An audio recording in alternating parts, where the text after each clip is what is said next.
I am Gail Welch, and I'm honored to have you join me for today's show, Set Your Device on Record. My guest is going to be sharing some concepts that, if you apply them, it will propel you into design and innovation. But before I introduce him, let's check out what is in the product spotlight for this week. This product spotlight showcase is powered by Katori Barbados, available at Welchwear Beauty Store, upstairs Paynes Plaza, Culmer Rock, St. Michael. Katori Barbados for all of your custom-made shoes and bags. Available at Welchwear Beauty, upstairs Paynes Plaza, Culmer Rock, St. Michael. Contact information, telephone number 832-7008. You can call, if you're calling from outside of Barbados, area code 246-832-7008, or email us at welchwearbeauty@gmail.com. Remember that all products shared in the spotlight are available at Welchwear Beauty Store, and we are located upstairs Paynes Plaza, Culmer Rock, St. Michael. Our telephone number, 832-7008. And talk about innovation, I'm excited to have my guest. Let me introduce him formally to you. Mark is the founder of Inogen Technologies, Inc. and Biogen Biotechnology, Inc., two research and development companies in the clean technologies market. He is also a European Union scholar and attended the De Montfort University, earning a bachelor's with honors in three-dimension design or industrial design. He is a MIT-trained product and service innovation specialist, utilizing the design thinking methodology. He is currently a research PhD candidate at the University of West Indies Cayfield campus, the Sir Arthur Lewis Institute of Social and Economic Studies, specializing in governance and public policies, with a focus on design and economics for small island developing states. He has recently been appointed the new CEO of Barbados Investment and Development Corporation. Welcome, my guest, to the show, Mr. Mark Hill. Welcome, Mark, to Welchwear Beauty Corner online show. How are you doing? I'm very good. I'm glad to be here to participate in this conversation. Looking forward to it. Well, congratulations on your new role. This is an important time for you. What does it mean to be picking up this new role as CEO of BIDC? Yeah, well, for me, is a very important challenge in my own development as a person. On the heels of COVID-19 and the reality that the country, the island, my home, we face such a decline because of tourism and stuff like that. Almost $2 billion decline in economic activity, and the necessity for the island to innovate and to diversify and to build up other economies that can help carry some more weight other than just the tourism sector. So the challenge for me was, how do I contribute to growth going forward? So that's really why I took the challenge. I see it as a massive design challenge to look at how we can rethink economies as a whole. I tend to see an economy in the same light as if you're putting together a product. So I see economy as an artifact, just like any other artifact, and therefore it's either a result of good design or bad design. So I think we can have good economic design that can respond to shocks, that can respond to scenarios like COVID-19, and that can rebound a lot faster. So I want to participate in that process, and that's why I took the job. Really, yeah. That's why I applied. All right, but you've always been a proponent of design and thinking design. Why is it important to you to be on this level of this trajectory? Yeah, at one level, to be honest with you, we talk a lot about innovation, yeah? Mm-hmm. But for me, innovation is an outcome. Innovation is something that you recognize after the fact, right? Mm-hmm. So what tends to happen is that we're focused on innovation, but it's happening in an ad hoc way. Right. There's a lot of noise taking place. And then on the other hand, people begin to value ideas so high that you experience what you call the idea flood. So your whole system becomes flooded with ideas. And I went to design school where we work on ideas. We're trained to carry ideas through a process and to bring them out the other end, either as a successful product or service. So I've been trained that at design school. So moving ideas through a process is something that designers do every day as part of their, just like how an accountant run numbers and balance books and do Create models. Right? Designers get ideas, carry them through a particular process, produce prototypes, improve those prototypes, do reiterations, and then at the end of it, if what comes out is significantly new and the market responds to it, we define that as an innovation, right? But now we have this idea that you just jump from ideas to innovations, but the process of between an idea and an innovation is design. So design is the process that you go through in order to develop innovations. I'm not sure I've ever heard it explained like that before. And you were right when we talk about, when you said that, we jump from idea and we go straight into innovation. So there must be a thinking process that goes with the whole journey. Yeah. And that process is measurable, it's predictable. So you're not, eat pizza one day and you wake up and you have this dream and this boom idea come in your head. What tends to happen in that scenario overseas in Scandinavia and the North, and we really freak out about these things. We talk about testing and stuff. He does that. He comes to his design team and say, guess what? I had an idea. And then a pool of designers help him flesh that idea out. But we have this gap where somehow we think that the person who comes up with the idea is the same person who transformed the idea into innovation. And that is not how it works in industry, right? So we've been trained in school from a design engineering point of view. If it has a lot of engineering stuff, you got to bring in engineers to make it work.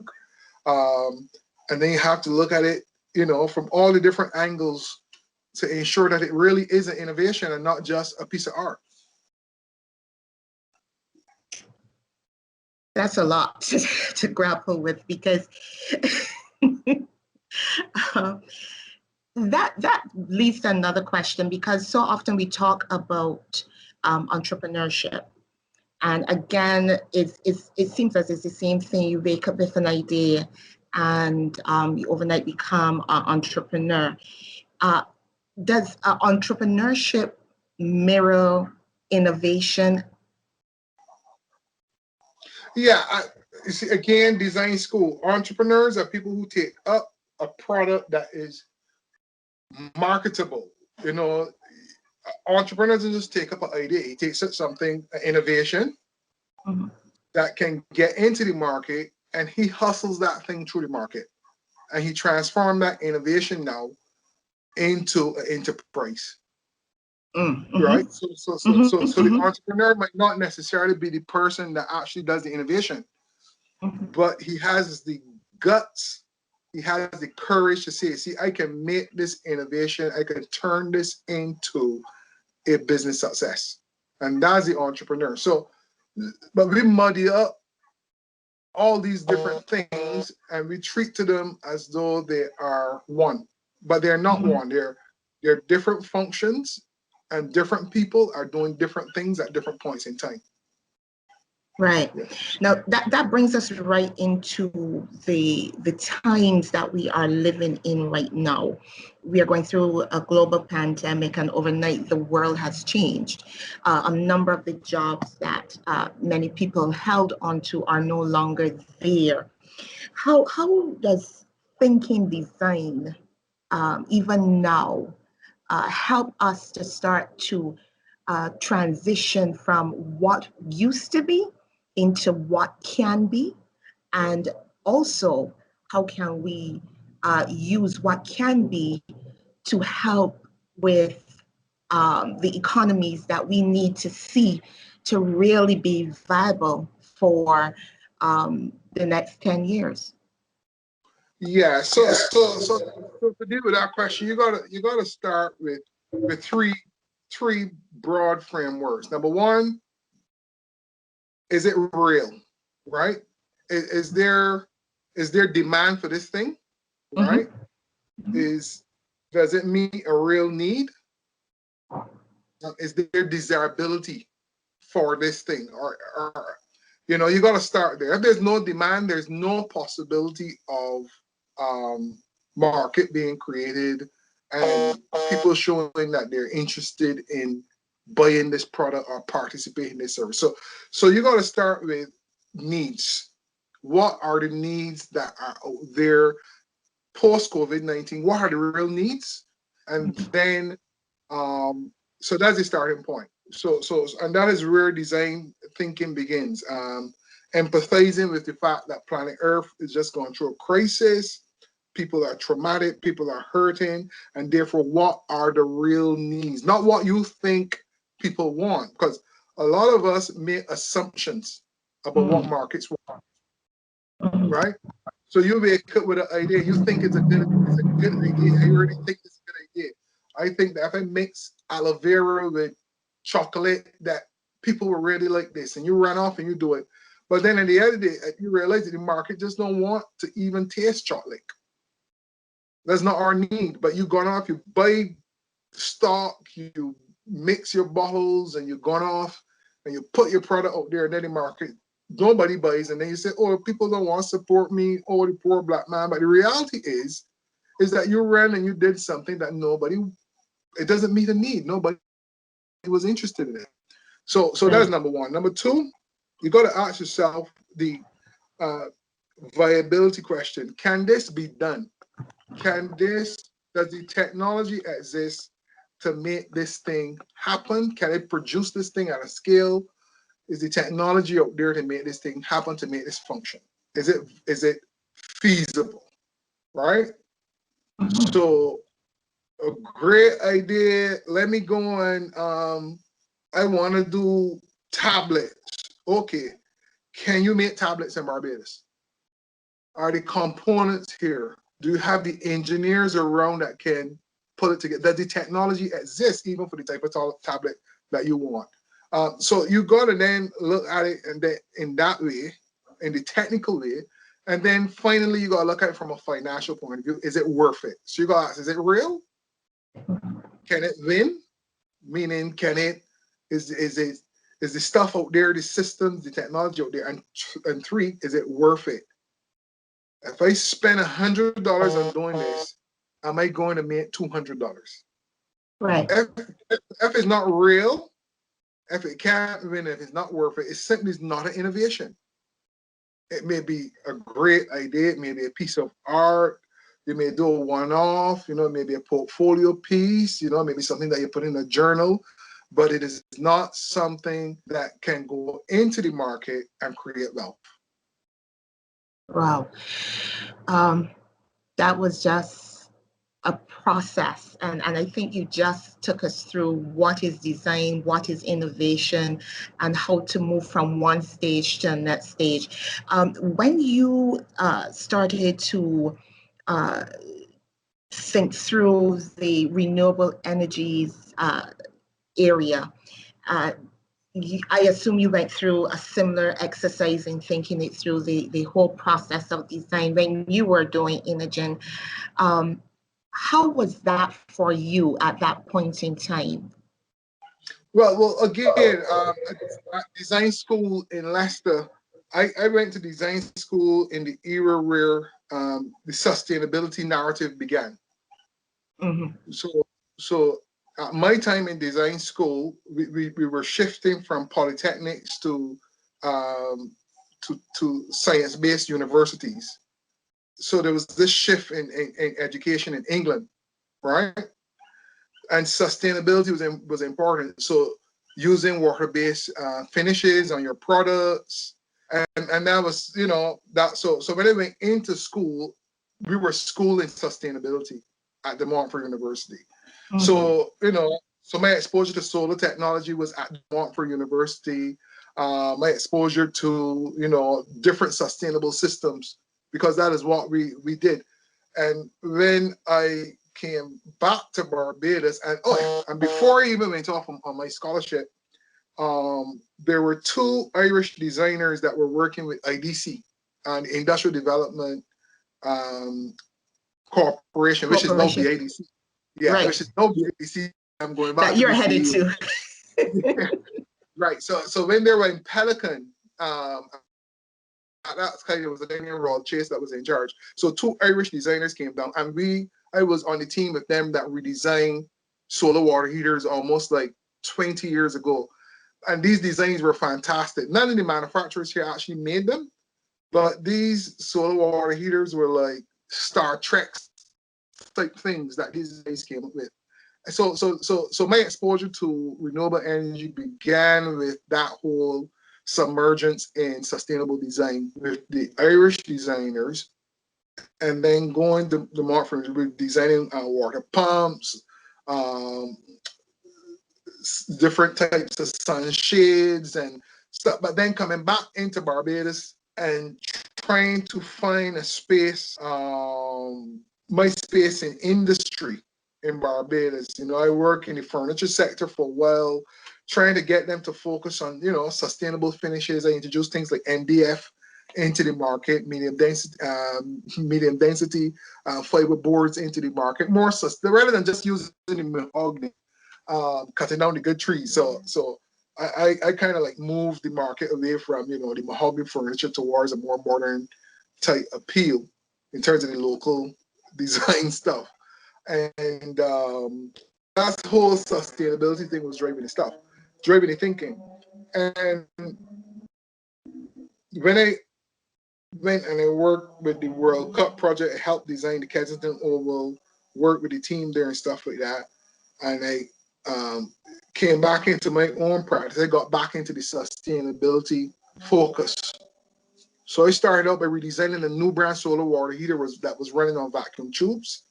And I designed it to be built for like $500 and retail at $300. But after going through the worth it aspect, we couldn't get the technology and the numbers to add up. So I pivoted towards the solar panels at the same time, and I came up with something called the Inogen 5000, which was like two panels that we put together for $5,000, and the numbers worked out.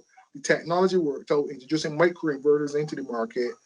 And so I felt there had a winner. That's how Inogen emerged. So Inogen emerged out of a design process. In fact, the name Inogen actually means innovative generation, and not just innovative generation from generating energy through innovation, but actually a generation of innovators of people, emerging. So of people who are generating.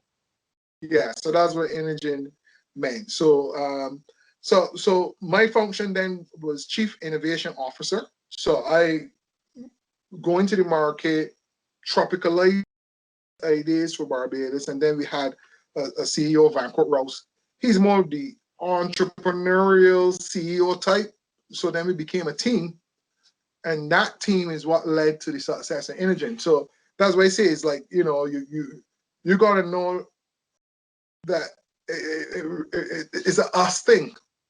It's not a me thing, you know. And you got to get the right people around your ideas, and around your process in order to make it happen.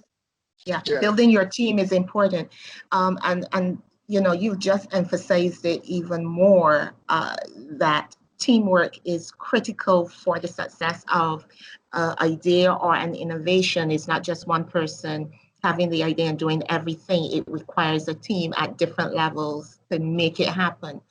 For persons like yourself who are innovators, how important is it for you to keep the vision right? Because oftentimes, you know, you might start one way and you're seeing it, you've designed it and so on, but then there are shifts. Is every shift a good one? I'm not vision focused. That might shock you, but as a designer, I cannot be. Okay. Because I gotta be 360. I gotta be looking around because I gotta look at when we need to pivot. So sometimes you could be so hard focused that you don't see the need to pivot and you miss another big opportunity. And plus, you're looking for divergent and convergent solutions, and then trying to bring them together. So I find that vision-driven persons can be very, very convergent in terms of how they outlook, but then the divergent solution that they need to come in and cross-cut that convergency to create another possibility altogether. So that's my space. So I more or less have a philosophy. So I have a very philosophical focus, not necessarily a vision per se. And so my philosophical focus is embedded in theology as well. So my relationship with God, God is creator, God is designer. And, you know, and also to that story in Exodus is very, very important to me philosophically. When Israel was in the wilderness, was in Egypt, sorry, and were slaves for over 300 and something years just making bricks. Yeah. And then God brought them into the wilderness, and a design school unfolded in the wilderness with the chief creative director called Bezalel. And in that design school, they actually learned innovation.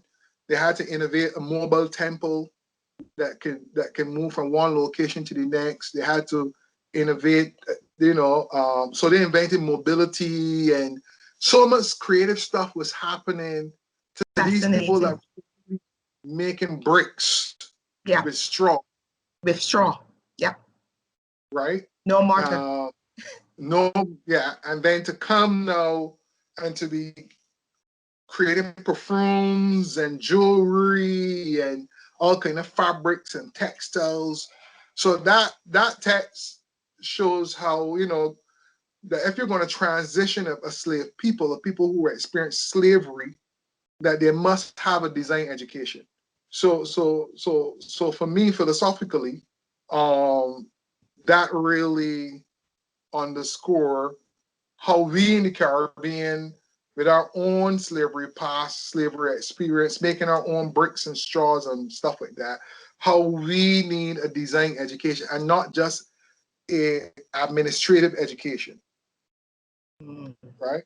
So administrative education may lend itself well to institutional stability and institutional strengthening and institutional framework, but design education is central to industry. And if you're going to have a strong industry that's going to lead to exports, your entire society must be baptized in design education. And so that for me philosophically drives me every day. That gets me out of my bed. That's why I post on Facebook, think design, you know. And I see those posts. Yeah, that's very encouraging, and it's very important because, you know, you can't build an economy without industrial input, you know. and somehow administrators seem to think that, you know, services can carry us all the way. But COVID has shown us that you just can't build out on services without a strong industrial backbone, right?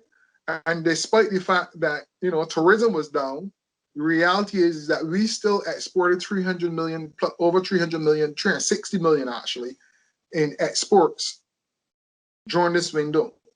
So how now can we design our way and design new products and services that the globe really want to engage because it's meeting a need, that we can now grow our industrial economy to move it from, you know, 3% and 4%, 5%.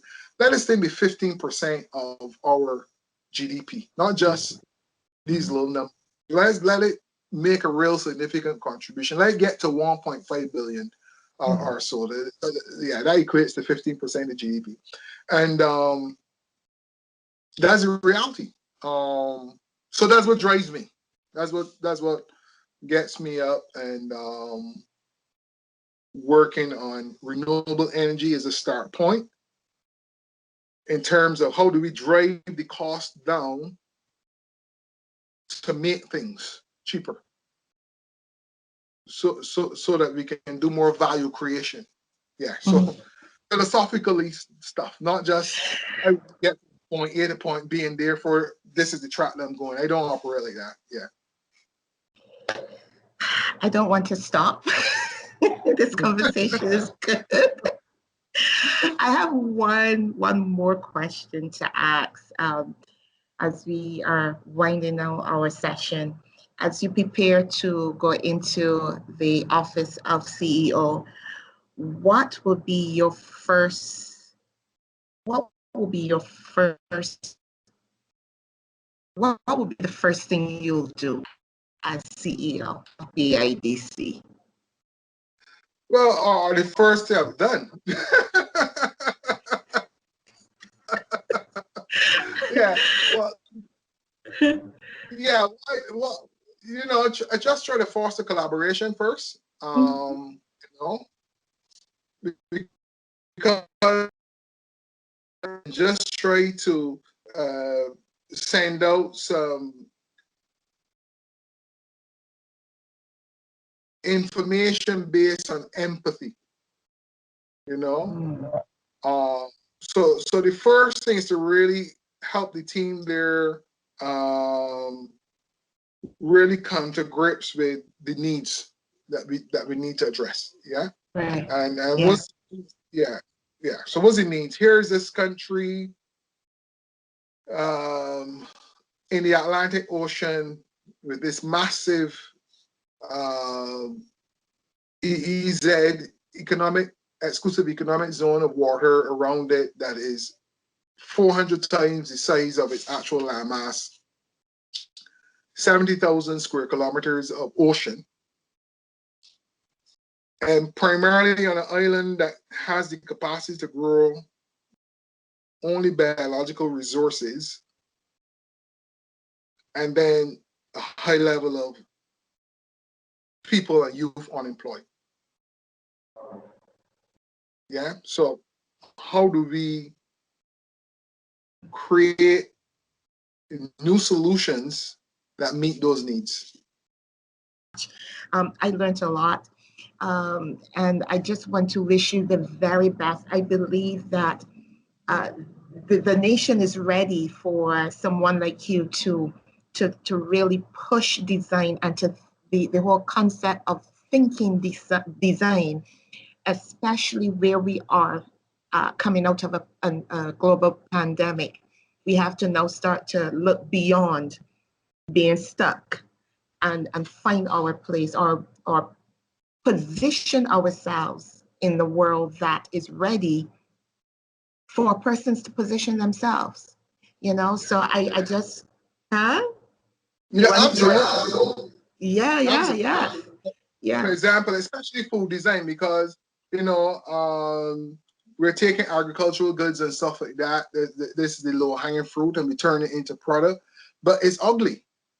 I just don't understand why we just, for example, nut cakes and sugar cakes. Why can it not shape nice? Why Why can it not shape why can it not take a shape like a square? Why does it have to be a blob in a bag, right? I am so glad you. I have a vendor, and phenomenal taste in that cake. And I said to her one day, I said, think about doing some nut cake bites, just making them small, package them in one of those nice little pouches and put your label on. So instead of having to break the big nut cake, I just pick up a little bite. I'm able to share a little bite. And I was like, try doing it. But it's amazing you use something as simple as a nut cake in terms of reinventing it, making it more appealing to the eyes, which also increases sales because it's easy to pick up, it's easy to share, it's amazing. Yeah, just don't drop this spoon thing, Go to a metalwork guy and let him make a mold, and then you drop it in, and then you lift your mold, and your nut cake come up like a perfect square. And then it reduces the amount of plastic you have to use. It is easier to pack, so then you can ship a lot more. Yeah. So it's not like I hustle in, so therefore I got no time for this. By using design, you can increase the value of what you're doing in a significant way through design, because design creates value.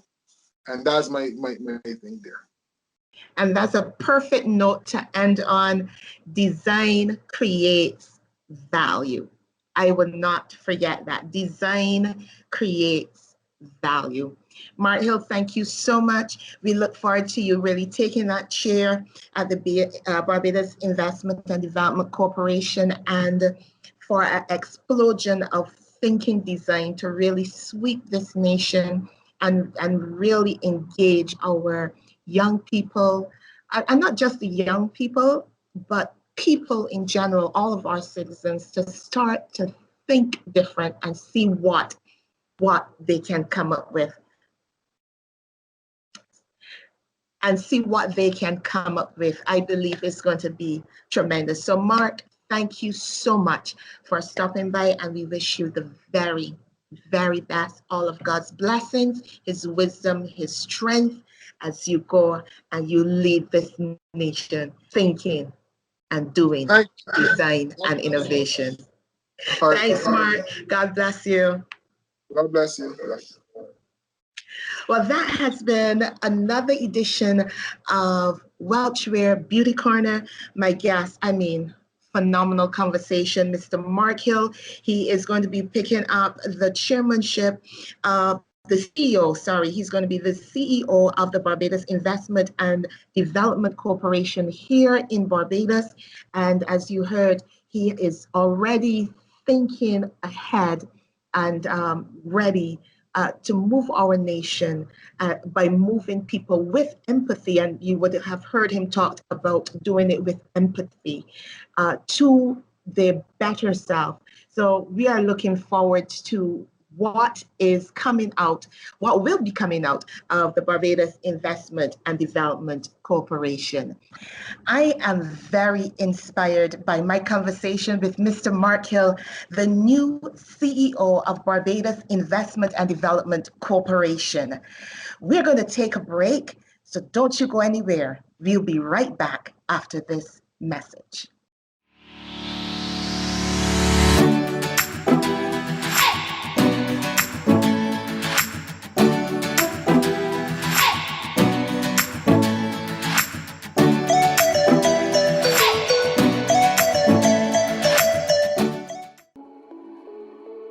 Thank you for joining me for another exciting edition of Welchwear Beauty Corner. As I close, here is my beauty of mind, body, and spirit thought. Failing forward is real. When I started this business about 6 years ago, I was not totally successful. The opportunity was excellent, and it still is. but the business execution in some aspects was not. But I decided not to stop.